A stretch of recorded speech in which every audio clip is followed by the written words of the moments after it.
ಶಕ್ತಿ ಎಂದರೆ ಯಾವಾಗಲೂ ಕ್ರೂರವಾಗಿ ಕಾಣಬೇಕೆಂದಿಲ್ಲ. ಕೆಲವೊಮ್ಮೆ ಅದು ದಾನಶೀಲತೆಯಾಗಿ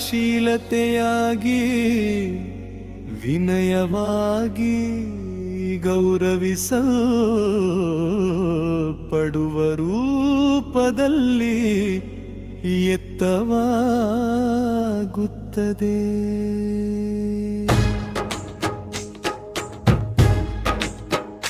ಮಹಾವಿಷ್ಣುವಿನ ಅವತಾರ ಕ್ರಮದಲ್ಲಿ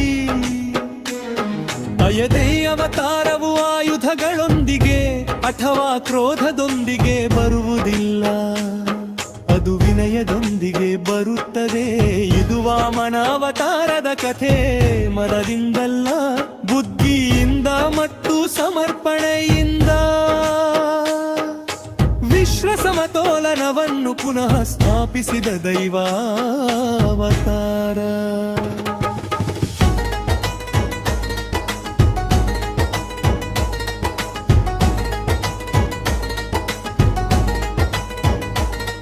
ಒಂದು ಪ್ರಾಚೀನ ಯುಗದಲ್ಲಿ ಮಹಾಬಲಿ ಎಂಬ ಶಕ್ತಿಶಾಲಿ ರಾಜನು ಜೀವಿಸಿದ್ದ. ಅಸುರ ವಂಶದಲ್ಲಿ ಜನಿಸಿದ್ದರೂ ಧರ್ಮದಲ್ಲಿ ಅವನು ಅಪರೂಪವಾದ ಆಡಳಿತಗಾರನಾಗಿದ್ದ. ಅವನ ರಾಜ್ಯದಲ್ಲಿ ಅಲ್ಲಾಯವಿಯಂಗಿಲ್ಲ, ದುಃಖವಿರಲಿಲ್ಲ. ಅವನ ದಾನಶೀಲತೆ ಎಲ್ಲೆಡೆ ಪ್ರಸಿದ್ಧವಾಗಿತ್ತು. ಆದರೆ ಅವನ ಶಕ್ತಿ ಹೆಚ್ಚಿದಂತೆ ವಿಶ್ವ ಸಮತೋಲನ ನಿಧಾನವಾಗಿ ಅಸ್ತವ್ಯಸ್ತವಾಗತೊಡಗಿತು. ದೇವತೆಗಳು ಚಿಂತಿತರಾದರು. ಮಹಾಬಲಿಯನ್ನು ನಾಶ ಮಾಡುವುದು ವಿಷ್ಣುವಿನ ಉದ್ದೇಶವಾಗಿರಲಿಲ್ಲ. ಧರ್ಮವನ್ನು ಉಳಿಸಿಕೊಂಡು ಸಮತೋಲನವನ್ನು ಕಾಪಾಡುವುದೇ ಅವರ ಗುರಿಯಾಗಿತ್ತು.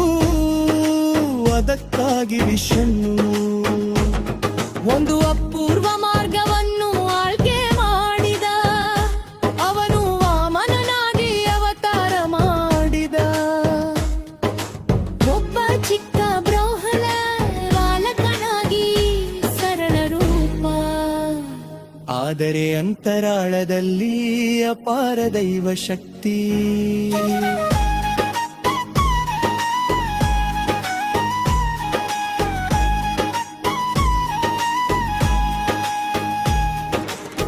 ಮಹಾಯಾಗ ನಡೆಯುತ್ತಿದ್ದ ಸಮಯದಲ್ಲಿ ವಾಮನನು ಮಹಾಬಲಿಯ ಬಳಿಗೆ ಬಂದನು.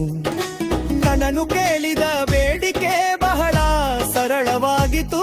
ತನ್ನ ಕಾಲುಗಳಿಂದ ಅಳೆಯಬಹುದಾದ 3 ಹೆಜ್ಜೆಗಳಷ್ಟು ಭೂಮಿ ಮಾತ್ರ. ಅದು ತೀರಾ ಸಣ್ಣ ಬೇಡಿಕೆಯಂತೆ ಕಾಣಿಸಿತು. ಶುಕ್ರಾಚಾರ್ಯರು ಎಚ್ಚರಿಸಿದರು. ಮಹಾಬಲಿ ಹಿಂದೆ ಸರಿಯಲಿಲ್ಲ. ಒಮ್ಮೆ ಕೊಟ್ಟ ಮಾತು ಎಂದಿಗೂ ಮುರಿಯಬಾರದು ಎಂಬ ನಂಬಿಕೆ ಅವನದಲ್ಲಿತ್ತು. ಆ ಕ್ಷಣದಲ್ಲಿ ವಾಮನನು ತ್ರಿವಿಕ್ರಮ ರೂಪವನ್ನು ಪಡೆದನು. ಚಿಕ್ಕ ದೇಹ ವಿಶಾಲವಾದ ದೈವ ರೂಪವ ವಿಸ್ತರಿಸಿತು.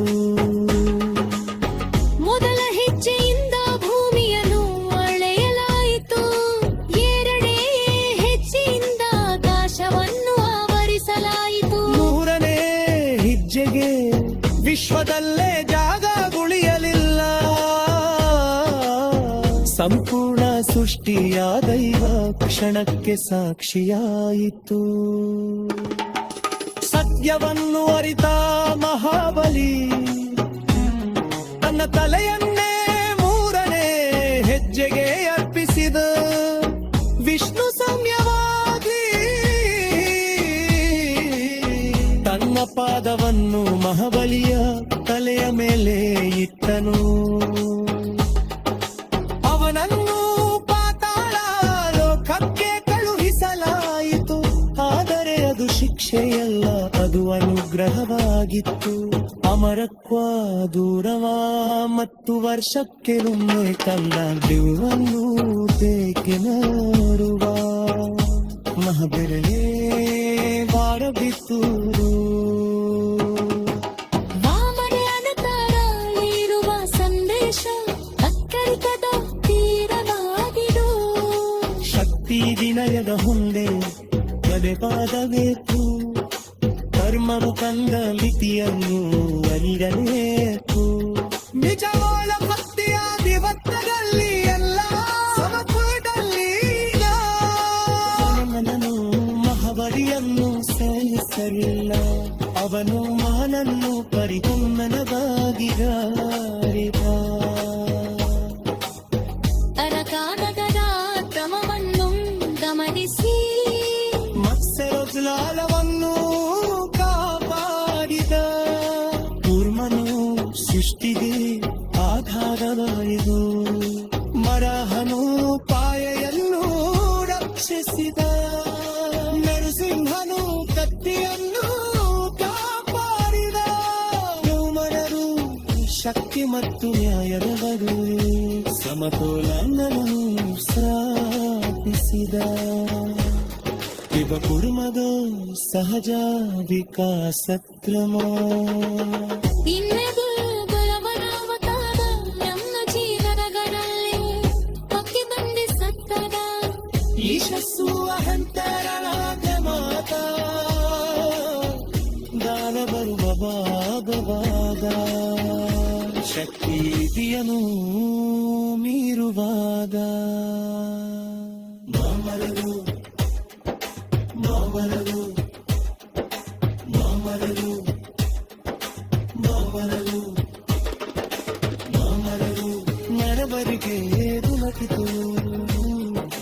ಮಾಮರರು ಮರಬರಿಗೆ ದುಲಕಿತು.